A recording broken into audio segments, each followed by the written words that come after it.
There is a historic war coming to the earth. I have seen a terrible war coming to the earth. There was a lot of smoke and bombing and deaths. Big bombings and a lot of smoke and a lot of gunfire. A lot of war, a lot of gunfire, a lot of missiles, attack helicopters, the strike aircrafts, and it was just unbelievable. Kiev this morning is staring down the barrel of a Russian assault column that's reportedly up to 40 miles long. Satellite toward the capital of 3 million people. Russia seems to be changing tactics. So far, Russia has been using small group attacks with incursions into towns like old, blunt Russian siege warfare.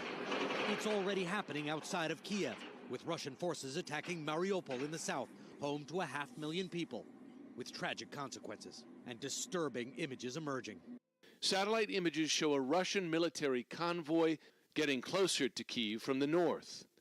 The head of the convoy most recently observed at an airport fewer than 20 miles from the city center. Yeah, very sobering images that are coming out this morning, giving an indication of the might of the Russian forces that are amassed just north of the capital. Kyiv was long.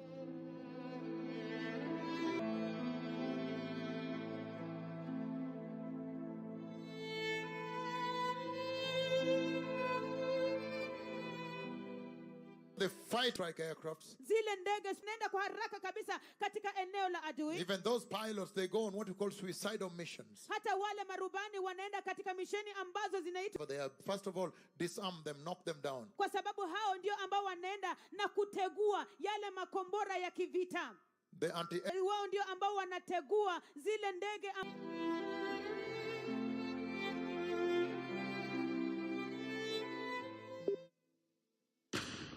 This is an ABC News special report. Russia's the south, the north, the east, taking out military installations and moving closer tonight on strategic cities. We saw fighter jets flying over the city this morning as emergency air raid sirens wailed.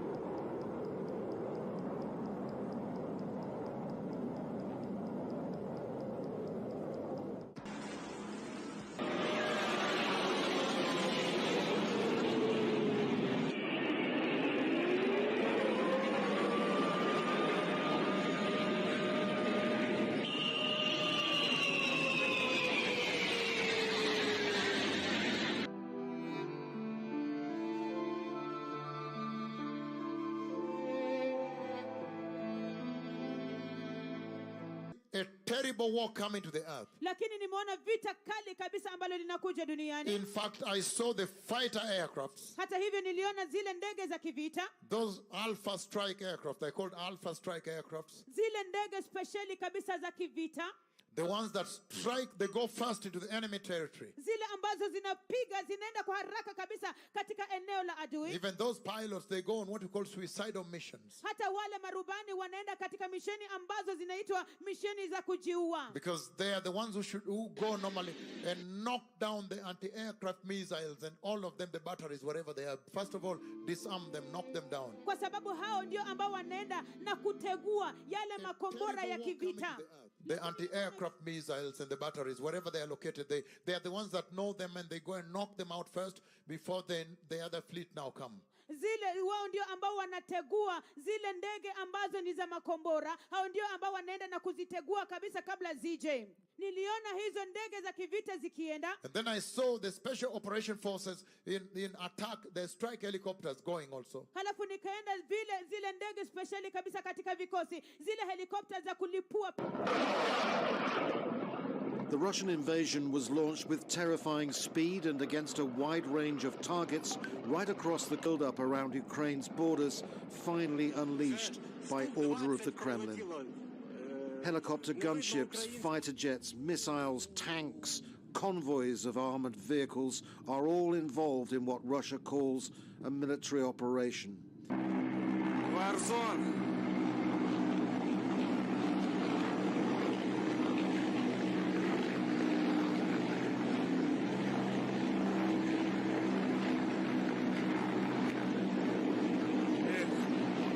Дом летает, охраняет, как комаров. And then I saw the special operation forces in attack, the strike helicopters going also.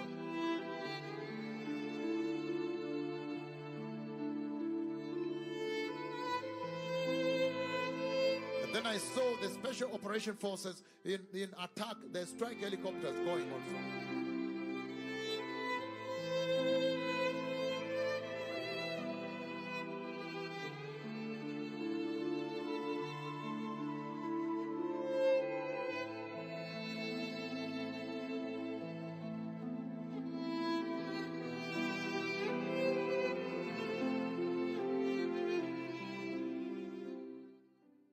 The Lord spoke with me. I see a border dispute. I see a territorial dispute. I see a territorial dispute that is coming.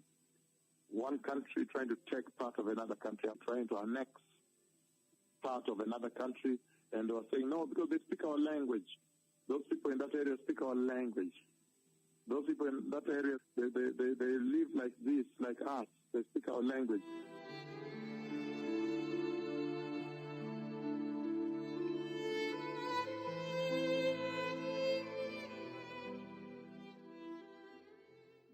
I would like to reiterate that Ukraine is just not our neighboring country. It's an integral part of our own history, culture, and spiritual space. Ukraine, from the beginning and in its totality, has been created. Calling eastern Ukraine ancient Russian land, and said he was confident the Russian people would support his decision. Putin carved up Ukraine, which he described as a long-lost piece of Russia. Let me emphasize once again that Ukraine for us is not just a neighboring country. It is an integral part of our own history, culture, and spiritual space, he said. These are our comrades and relatives. We've seen Russia's attempts to change this, now demonstrated by the actions that Russia has taken, is that what this is about for him is Ukraine being. He wants to reincorporate it into an empire. Yesterday, Vladimir Putin recognized two regions of Ukraine as independent states, and he bizarrely asserted that these regions are no longer part of Ukraine. Last night, Putin authorized Russian forces to deploy into these regions. Today, he asserted that these regions are actually extend deeper than the two areas he recognized, claiming large areas currently under the jurisdiction of the Ukraine government. Who in the Lord's name does Putin think gives him the right to declare new so-called countries on territory that belong to his neighbors? This is a flagrant violation of international law and demands a firm response from the international community.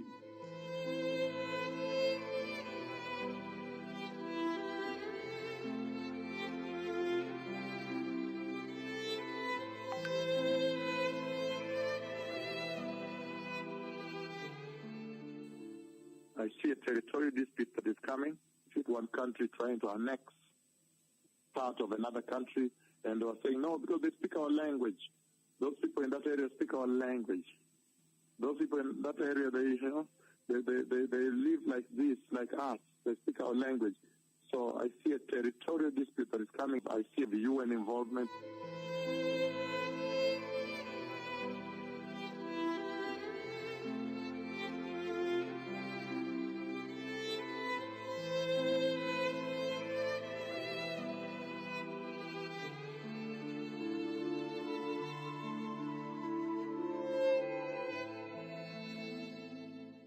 An emergency meeting called at Kiev's request. Members of the UN Security Council condemned Russia's move to recognize independence of breakaway regions in eastern Ukraine. In doing so, the US said Vladimir Putin had torn the Minsk agreement to shreds.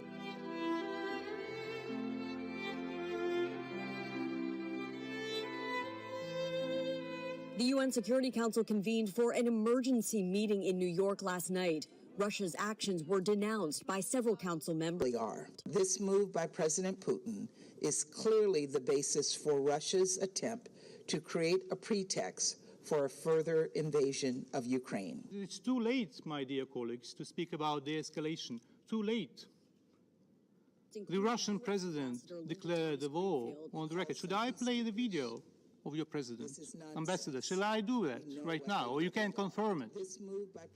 Do not interrupt me, please. Thank you. Anyway, you declared the war. It is the responsibility of this body to stop the war. So I call on every one of you to do everything possible to stop the war.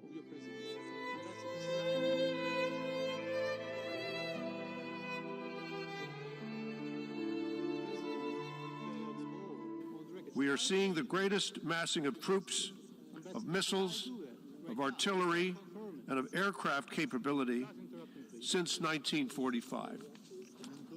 It's clear that the Russian Federation's actions directly threaten this sovereignty, this territorial integrity of Ukraine. We all, each and every one of us, has an obligation to uphold the territorial integrity of other states, to oppose invasions, and to insist on the peaceful resolution of disputes. Territorial integrity and a direct contradiction of the Minsk agreements. Russia's aggression not only threatens all of Ukraine, but every member state and the UN itself. Unfortunately, for of Ukraine and for the world. To date, Russia's war in eastern Ukraine has already killed more than 14,000 people, nearly 3 million Ukrainians, half of whom are elderly people and children, need food, shelter, and other life-saving assistance. Many Russians have. It could, according to our estimates, create a new refugee crisis, one of the largest facing the world today, with an even steeper price if it continues this aggression.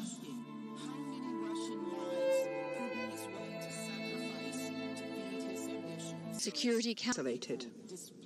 It has no support for the invasion of Ukraine. President Putin chose to drop bombs on Kyiv, to force families to stuff their lives into backpacks and shelter in subway stations. But Russia vetoed a demand to immediately withdraw all troops. The measure will now be taken to the full 193-member General Assembly, where only a simple majority is needed to pass. Security Council emergency session made it clear that Russia is waging this war on its own. Russia is isolated. It has no a special emergency session of the UN General Assembly. All 193 member states will have the opportunity to express their views on the Russian invasion. It was the first such session in 40 members observing a minute of silence for Ukraine. In Ukrainian military facilities, we have credible accounts of residential buildings, critical civilian infrastructure, and other non-military targets sustaining heavy damage. This escalating violence, which is resulting in civilian deaths, including children, is totally unacceptable. Enough is enough. The Ukrainian ambassador accused Russia of killing. Ukraine also called Russia's nuclear alert threat madness, quote unquote.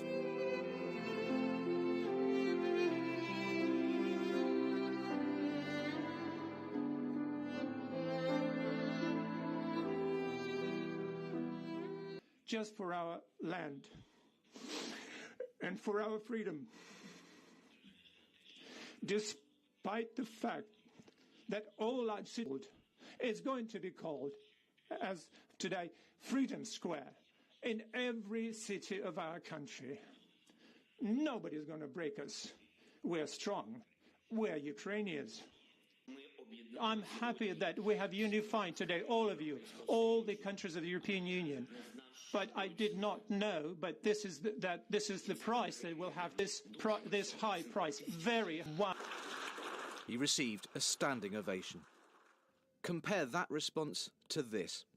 There was a mass walkout from the United Nations Human Rights Council during a speech by Russian Foreign Minister Sergei Lavrov, during which he seemed to give a new justification for the invasion of Ukraine. Today, the dangers that Zelensky's regime poses to neighboring countries and international security in general have increased significantly after the authorities based in Kyiv started playing dangerous games linked to plans to acquire their own nuclear weapons. We cannot but respond to this real danger.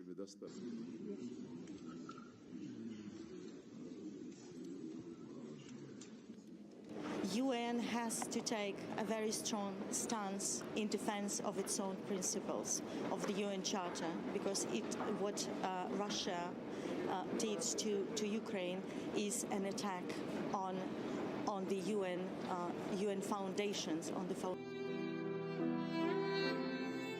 Ukrainian women and Ukrainian children are in deep fear because of bombs and missiles which are going from the sky. And Ukrainian people are desperately asking for the West to protect our sky. We are asking for the no-fly zone. We are saying in response that it will trigger World War III. But instead of planes are protecting NATO from the missiles and bombs, what's the alternative for the no-fly zone? We have planes here, we have air defense system in Poland, in Romania. NATO has this air defense. At least this air defense could shield the Western Ukraine. NATO is not willing to defend because NATO is afraid of the World War III, but it is already started. And these are Ukrainian children who are there taking the hit. You're talking about more sanctions, Prime Minister, but Roman Abramovich is not sanctioned. He's in London. His children are not in the bombardments. His children are there in London. Putin's children are in Netherlands, in Germany, in mansions. Where are all these mansions seized? I don't see that. I see that my family members, that my team members. Look, I just want to say that I'm acutely conscious that there is not enough that we can do as the UK government. I said to Volodymyr Zelensky, I think a couple of times, unfortunately, the implication of that is that the planes will be engaged in direct combat with Russia. That's not something that we can do or that we've envisaged. And I think the consequences of that would be truly very, very difficult to control.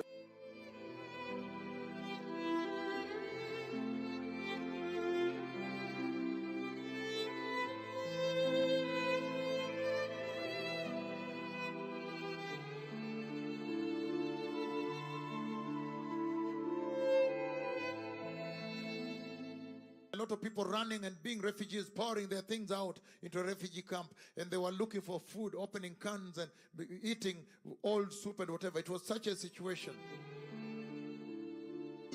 Europe is experiencing the fastest growing refugee crisis since World War II. According to the UN, 2 million refugees have left the country, and a spokesperson for UNICEF says that includes 1 million children. As the Russian invasion intensifies in Ukraine, more than 2 million refugees have now fled the country, according to the United Nations.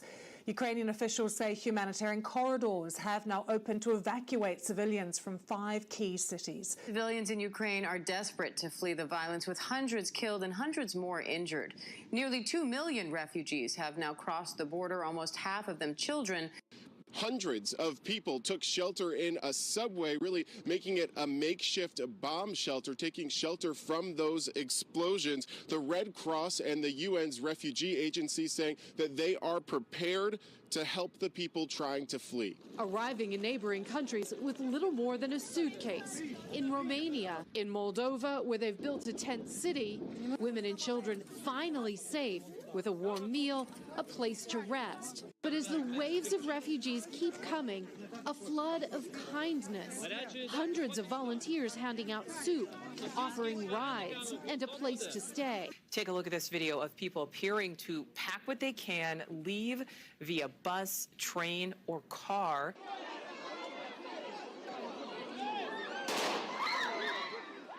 In their thousands, they descended on the central railway station, trying to get seats on any train heading south. Guards firing, but that is what it's like here now. The fear of the unknown is what's so difficult for the people. Ukraine is holding its breath while the world watches on.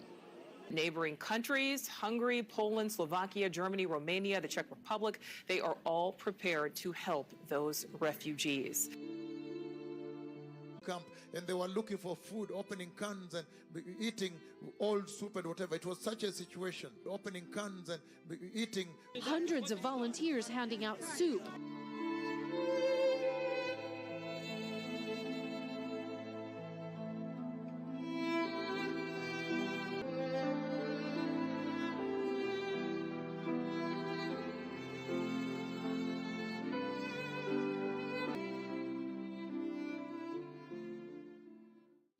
Well, here are his people, protesting in the streets of Moscow just today, under the threat of arrest. They're chanting, "No more war." And this is St. Petersburg, hundreds of miles away. As expected and true to historical pattern, the police arrested more than 1,600 protesters across Russia. This rally was just outside the White House in Lafayette Park. People around the world also showing their support for Ukraine. Demonstrators gathered in central London to denounce the actions of Russian President Vladimir Putin. And a similar scene was in Rome, people taking to the streets, waving flags and banners there. And in the country of Georgia, take a look at this, thousands protest of Ukraine.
This is a deliberate, cold-blooded and long-planned invasion. The spies are clear for the world to see. Putin is the aggressor. Putin chose this war, and now he and his country will bear the consequences. This is the beginning of a Russian invasion of Ukraine, so I'm going to begin to impose sanctions in response. Who in the Lord's name does Putin think gives him the right to declare new so-called countries on territory that belong to his neighbors? This is a flagrant violation of international law and demands a firm response from the international community. President Putin launched the greatest threat to European stability since World War II. History will judge President Putin as harshly as the world condemns him today. Today, he cements his place in the ranks of the reviled European dictators. Innumerable missiles and bombs have been raining down on an entirely innocent population. A vast invasion is underway. We condemn this barbaric attack and the cynical arguments to justify it. It is President Putin who is bringing war back to Europe. Ukraine says more than 2,000 civilians are confirmed dead, though the real toll could be much higher and only the beginning.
The Messiah is coming, blessed people.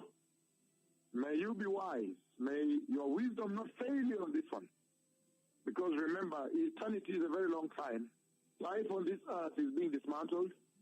On every occasion when I come before you and speak, you the nations of the earth, you should rush and repent. Run and kneel down and repent and receive Christ and be holy and prepare. Life on the earth, essentially, the Lord is saying He has brought the entire earth under the jurisdiction of the words of the spoken. In preparing the way for the glorious coming of the Messiah, I have spoken.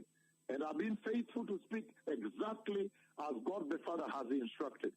May those who have ears repent and prepare the way for the coming of the Messiah. Thank you. Thank you indeed. The Lord bless you.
God comes, channel vertically down himself with type of cloud, massive.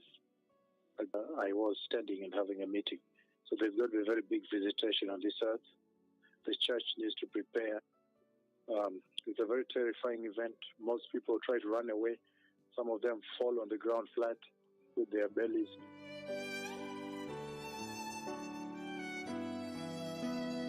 Proportion. I see myself above.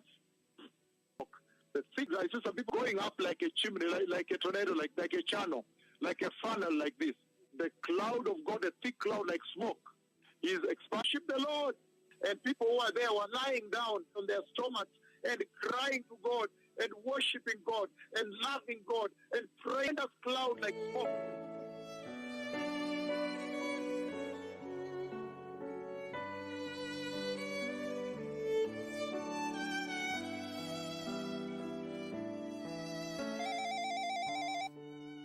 Blessed people, the Lord has spoken with me about a meeting that I'm going to, and meeting, and He said by voice, and from above where that is coming.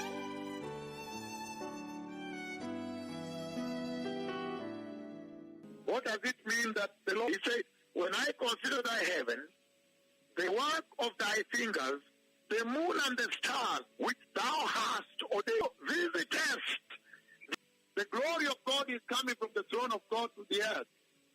Jehovah Yahweh is coming in His cloud to visit and prepare people. December 21, 22.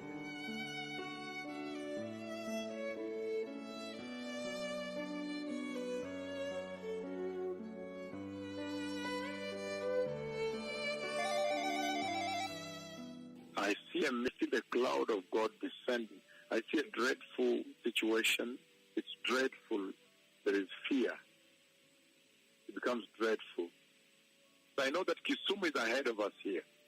So, in the process, it's a dreadful time because I see people are looking up. It's a little bit dark. People are looking and there is dread, there is fear. They look at the cloud, they look at...